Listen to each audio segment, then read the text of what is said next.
Sepulang dari kantor, Erna masih teringat obrolannya dengan Purnama yang dia kenal sebagai Dara. Di rumah, Mumu sudah pulang lebih awal hari itu, dan ia menyapa Erna dengan senyum mesra. "Bagaimana keadaanmu, Nda? Penat tak hari ini?" Erna tersenyum kecil, tapi kali ini ada sesuatu yang berbeda. Pikiran-pikiran yang ditanamkan Purnama membuatnya mulai memandang Mumu dengan kacamata berbeda.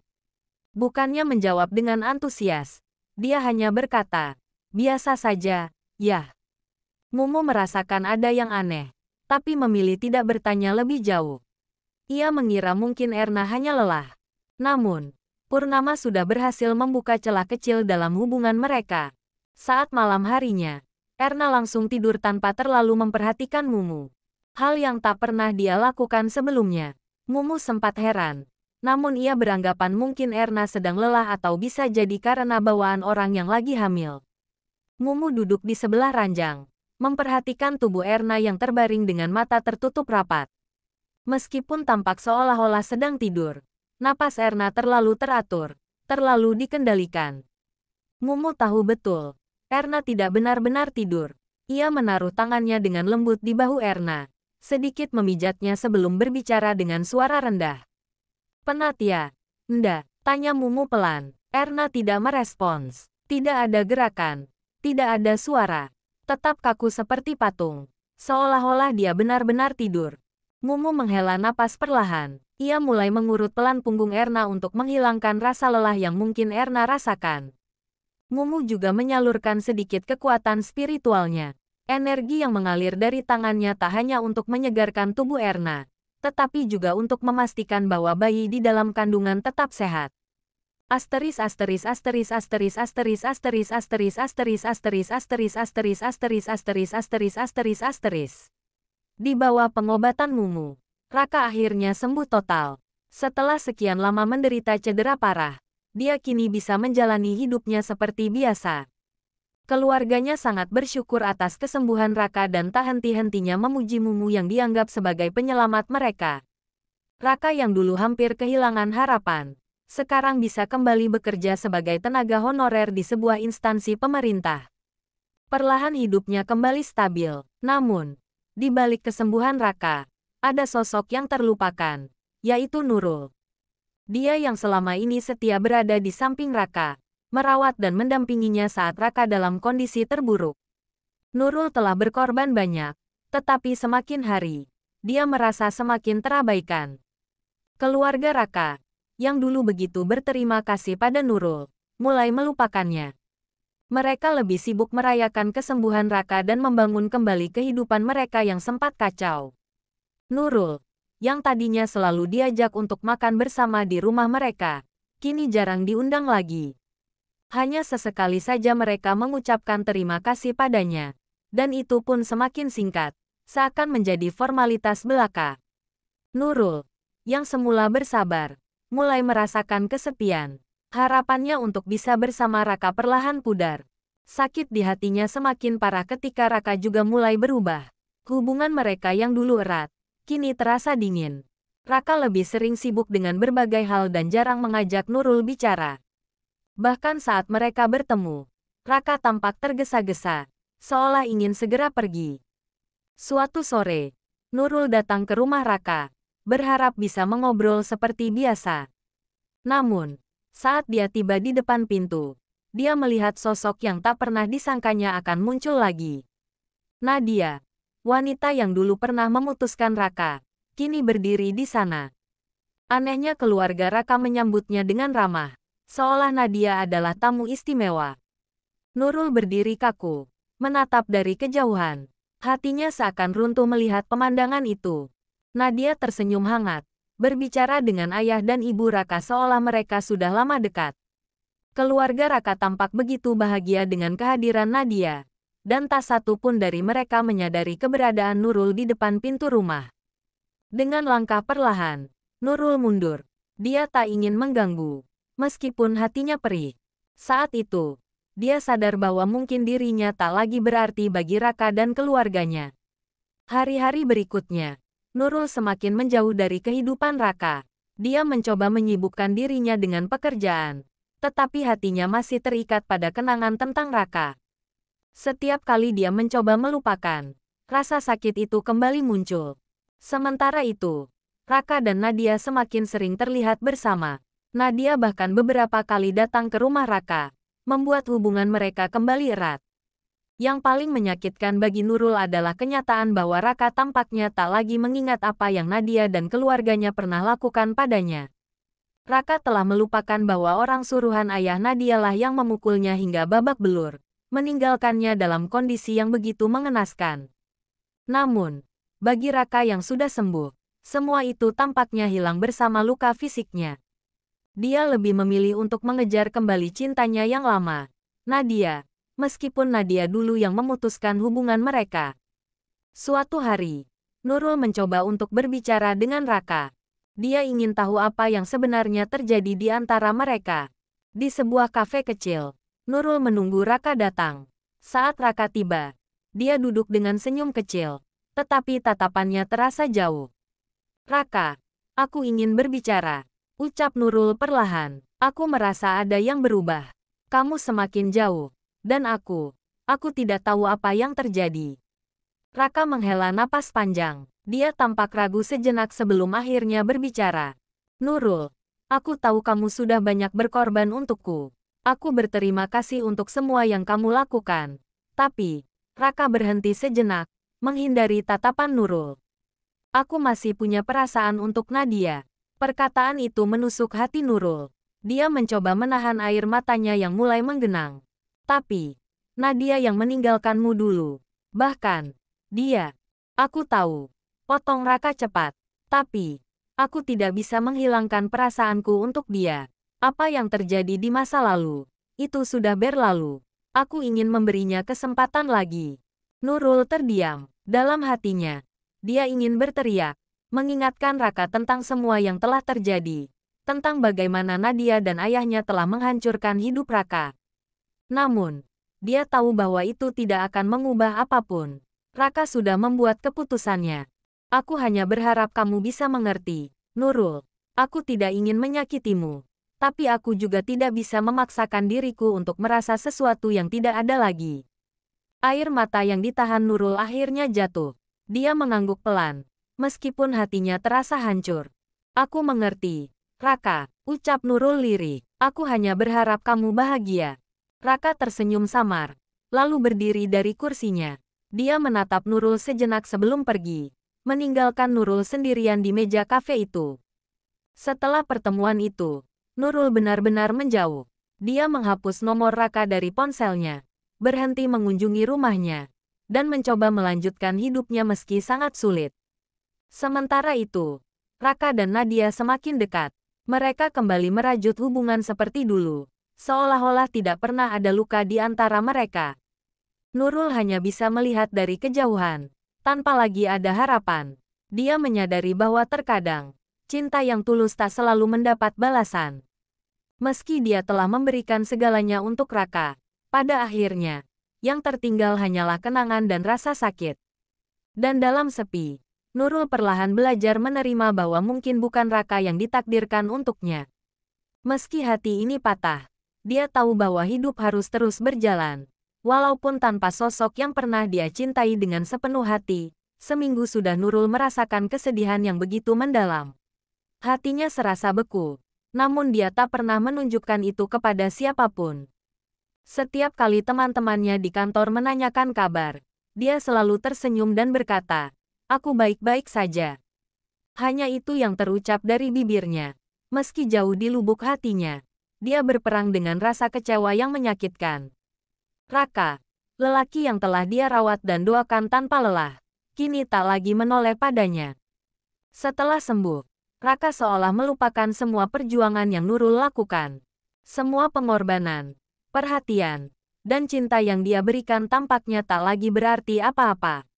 Dan kini, Raka hanya tertarik kembali kepada Nadia, perempuan yang dulu pernah mencampakkannya. Hari demi hari, rasa sepi itu semakin menghimpit Nurul. Namun, dia tidak pernah bercerita kepada siapapun. Baginya, menceritakan kesedihan pada orang lain hanya akan membuatnya terlihat lemah. Dan itu bukan dirinya. Dia kuat, Setidaknya itulah yang dia yakinkan pada dirinya sendiri. Meski hatinya hancur, dia tetap berusaha untuk bangkit. Dalam kesunyian malam, saat semua orang terlelap, Nurul sering kali duduk di sudut kamarnya.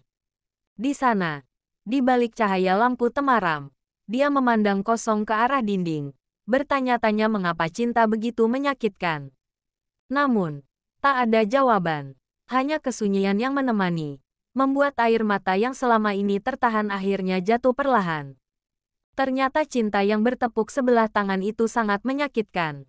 Tetapi, Nurul tahu dia tidak bisa terus seperti ini. Hidup harus terus berjalan. Dan dia tidak mau lagi membuang waktunya untuk menangisi orang yang jelas-jelas tidak memperdulikannya. Dengan tekad kuat, dia memutuskan untuk fokus pada masa depannya. Dia mulai menyibukkan diri dengan pekerjaan kantor. Setiap tugas yang diberikan kepadanya, dia selesaikan dengan baik, bahkan lebih cepat dari rekan-rekan lainnya. Orang-orang mulai memuji ketelitiannya, dan hal itu sedikit banyak membuat Nurul merasa lebih baik. Namun, bekerja saja tidak cukup untuk mengalihkan pikirannya dari luka hati. Nurul pun memutuskan untuk mengikuti ujian PPPK pegawai pemerintah dengan perjanjian kerja yang akan datang. Dia ingin membuktikan kepada dirinya sendiri bahwa dia mampu mencapai sesuatu yang besar. Setiap hari sepulang kerja, Nurul belajar dengan giat. Buku-buku tebal yang penuh dengan soal-soal dan materi-materi ujian selalu menemaninya hingga larut malam. Setiap kali rasa lelah atau sedih mulai menghampiri, dia segera mengingat tujuannya. Lulus ujian ini, mendapatkan posisi yang lebih baik, dan membangun masa depan tanpa bergantung pada siapapun. Raka dan Nadia, mereka sudah dia buang jauh-jauh dari pikirannya. Baginya, Raka adalah masa lalu, dan Nadia hanyalah seseorang yang tidak perlu lagi dia pedulikan. Kalau aku lulus ujian ini, aku bisa membuktikan bahwa aku mampu berdiri sendiri. Bisik Nurul pada dirinya sendiri setiap kali rasa putus asa mulai menyusup ke dalam hatinya. Hari-harinya semakin padat, dari pagi hingga sore. Dia tenggelam dalam pekerjaan kantor. Malamnya, dia berkutat dengan buku-buku pelajaran. Tidak ada waktu lagi untuk merenung atau meratapi keadaan. Setiap kali bayangan Raka muncul dalam pikirannya, dia segera mengalihkan perhatiannya ke layar laptop atau buku di depannya.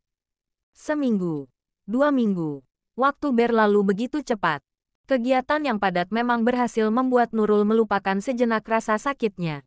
Dia mulai merasa lebih kuat, lebih mandiri. Namun, ada saat-saat di mana kesepian itu kembali menyapa, terutama saat malam tiba dan dia tidak lagi disibukkan oleh pekerjaan atau belajar. Di saat-saat seperti itulah, Nurul terkadang tak kuasa menahan tangis. Dia masih ingat setiap kenangan dengan Raka, setiap tawa yang mereka bagi, setiap doa yang dia panjatkan untuk kesembuhannya. Ternyata, orang yang paling dekat denganmu justru bisa menjadi orang yang paling menyakitimu. Pikir Nurul sambil mengusap air mata yang mengalir di pipinya. Namun, Nurul tidak ingin lagi terjebak dalam rasa sakit itu. Dia berusaha keras untuk terus berjalan ke depan. Setiap kali kesedihan itu datang, dia menguatkan hatinya dan berkata pada dirinya sendiri. Aku harus bisa melewati ini. Asteris asteris asteris asteris asteris asteris asteris asteris asteris asteris asteris asteris asteris asteris asteris asteris. Mumu duduk di ruang tamu sambil memandangi istrinya, Erna, yang tengah membereskan peralatan makan malam. Ada sesuatu yang mengganjal di benaknya akhir-akhir ini. Erna sudah beberapa hari terlihat lebih banyak diam, seolah ada beban yang tidak mau dia bagi. Mumu bukan orang yang mudah panik, tapi kali ini ia merasakan sesuatu yang berbeda. Hatinya terus bertanya-tanya, tapi ia berusaha menenangkan diri. Erna meletakkan piring-piring kerak dan beranjak menuju ruang tamu, duduk di samping Mumu. Namun, tak ada kata yang terucap. Mumu memandangnya sesaat, lalu menarik napas dalam. Ayah perhatikan akhir-akhir ini, Bunda lebih banyak diam, kata Mumu perlahan, berusaha menjaga nada suaranya tetap lembut. Apakah ada masalah? Nda, mari kita rembuk bersama. Jangan dipendam sendiri. Erna hanya tersenyum tipis, menatap suaminya dengan tatapan kosong sejenak sebelum kembali mengalihkan pandangannya ke lantai. Tidak apa-apa, Yah, itu hanya perasaan ayah saja. Jawab Erna datar. Jelas dia sengaja mengelak. Tapi Mumu tahu ada sesuatu yang lebih. Matanya mengamati istrinya dengan teliti. Dulu, setiap kali mereka berbicara, Erna selalu antusias, terbuka, dan penuh perhatian. Namun kini, ada jarak yang tercipta di antara mereka. Jarak yang tidak bisa dijelaskan dengan kata-kata, tapi terasa mengikis hubungan mereka sedikit demi sedikit. Erna terlihat gelisah, memainkan ujung jilbabnya tanpa sadar. Dia menunduk lebih dalam, menyembunyikan wajahnya yang mulai dikuasai keraguan. Sebenarnya, hatinya sudah lama bergejolak. Pikirannya kacau setelah mendengar kata-kata Purnama, seorang wanita yang sekarang menjadi CS kepercayaannya. Yakin tidak ada masalah? Ndak. Mumu mencoba bertanya sekali lagi. Kali ini suaranya sedikit lebih tegas. Kalau ada yang mengganggu, Bunda ceritakan ke ayah. Kita ini suami istri. Apapun masalahnya, kita hadapi bersama. Erna hanya diam. Dalam hatinya, dia tahu bahwa Mumu benar. Tapi hasutan Purnama sudah menancap dalam di pikirannya. Purnama, dengan segala kepiawaiannya dalam berkata-kata, telah menanamkan kecurigaan dan keraguan di hati Erna. Awalnya, Erna berpikir itu hanya kebetulan. Tetapi semakin lama, semakin dia terperangkap dalam jebakan yang dibuat oleh Purnama. Bunda, Mumu menyentuh tangan Erna dengan lembut, berharap bisa menembus kebisuan istrinya. Ayah bisa lihat kalau ada yang tidak beres. Kalau Bunda tidak mau cerita, ayah jadi bingung sendiri. Ayah cuma mau bantu.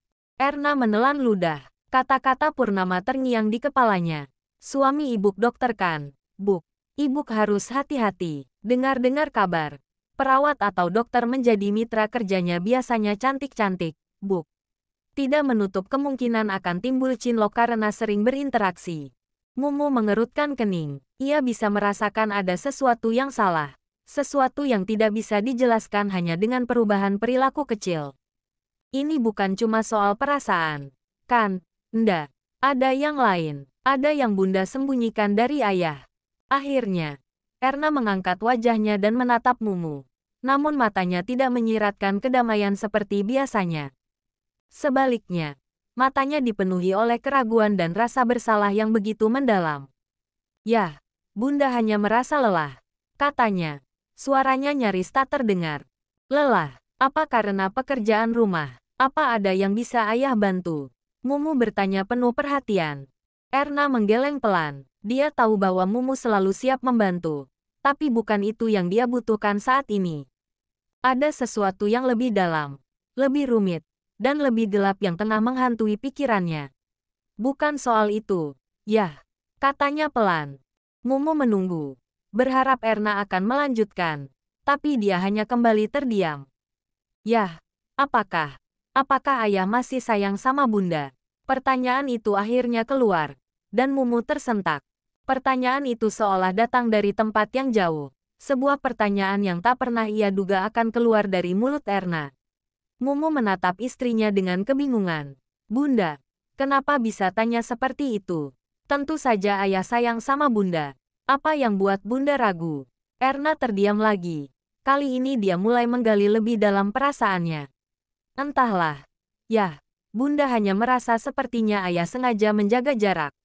Ayah kelihatan lebih bahagia di tempat kerja dibandingkan di rumah.